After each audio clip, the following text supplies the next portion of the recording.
Okay, part three. Now we need to create our signature line on our Gmail account. If you have some other email that you're using, that's okay.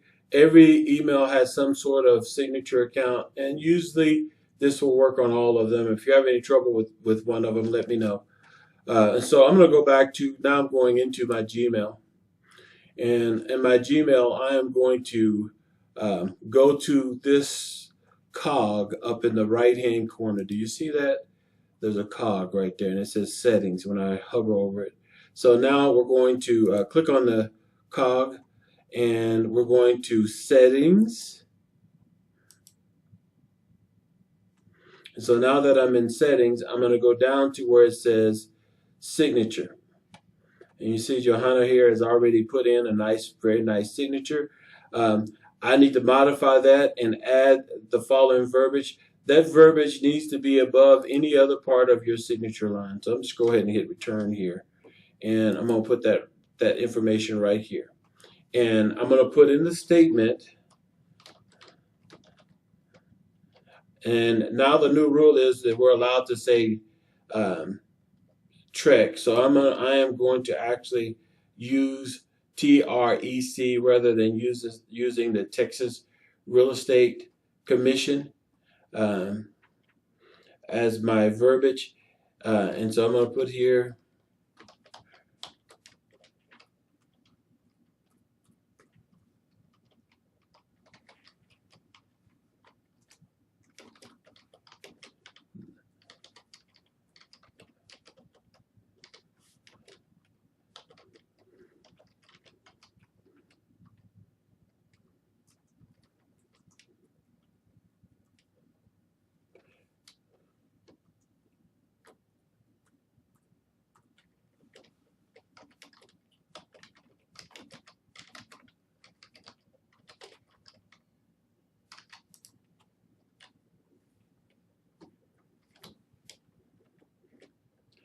and so Trek requires the following notices be made available.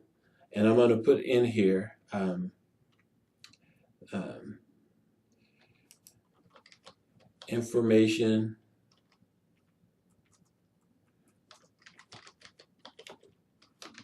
about brokerage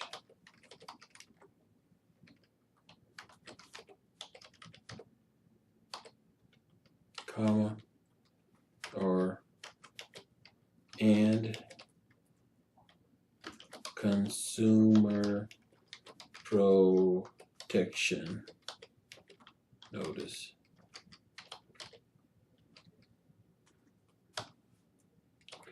All right, now this is really big. I don't need this big. It's taking the format of the name, and so I am going to go in here and just change my size to a normal size. I'm also going to take the bold off and the italics off. Okay, and I'm going to create a little separation here, and so I can get the format to look right. It needs to stand out. It needs to say what Trek wants it to say. So now that I have that information in here, how are my consumers going to get to it? I'm going to create what's known as a hyperlink. And so I am going to highlight information about brokerage services.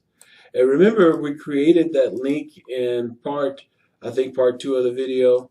Now I'm going to use that link that I use that I created on Google Drive, and I'm going to put in here the web address to go to.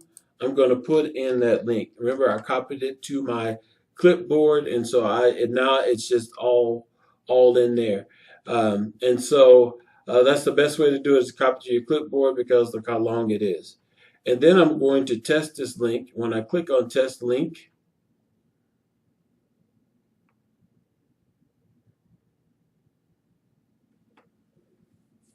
it pops up. It pops up. It has all the information in it that's supposed to be in there. So consumers, when they click on that link, this is what they're going to get. Okay. All right. So now I've done that link, and that is complete. Now I need to do another link for my consumer protection notice. Well, I've created one and put it on Google Drive for that one form, information about broker services. How do I get the consumer protection notice? Well, in order to do that, I'm going to open up a new tab and I'm just going to pull it directly from Trek. Okay. So we're going to Trek, trec.texas.gov. And on their new website, they have popular forums. And here's one for consumer protection notice.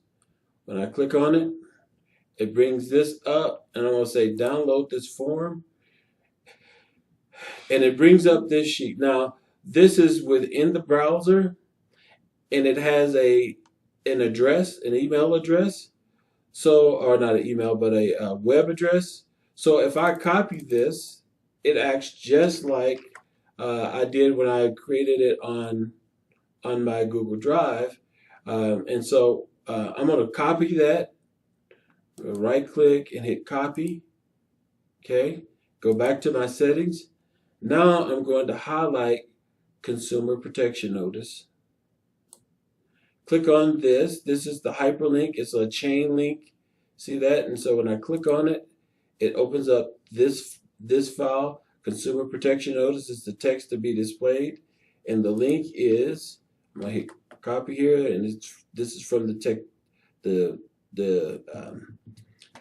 Trek website. And when I click on test link, there it is. All right. I hit OK. And now I am done. It's there.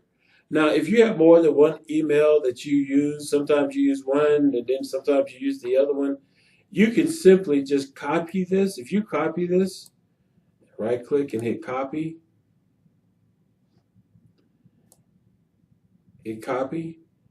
And then when you open up your other Gmail accounts and go to settings and come back here, you can just simply paste this in there. And it should paste with it all of the links. You'll want to test that, but it should paste with it the words and the links. So it'll make it nice and easy for you. I hope this was helpful. Once you get this done, we're just going to go down to the bottom. Make sure you scroll to the bottom and hit save. And so now we have our email signature created, and we are done with that.